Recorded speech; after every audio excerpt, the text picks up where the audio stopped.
লয়কারি লয়কারি কী? লয়কারি বলতে বোঝায় ঠাঁই বা বরাবর লয়কে দ্বিগুণ এবং চারগুণ করে দেখানোকেই বলা হচ্ছে লয়কারি।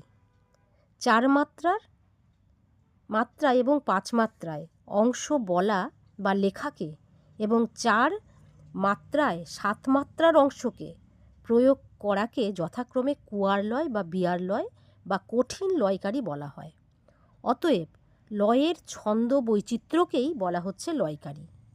উদাহরণস্বরূপ বলা যেতে পারে, তিন তালকে এক আবর্তনে তিন গুণ করতে হলে মাত্রার সমষ্টিকে ভাগ করতে হবে যত গুণ দিয়ে, অর্থাৎ লয়কারির অঙ্ক, সেটাই ভাগফল হবে।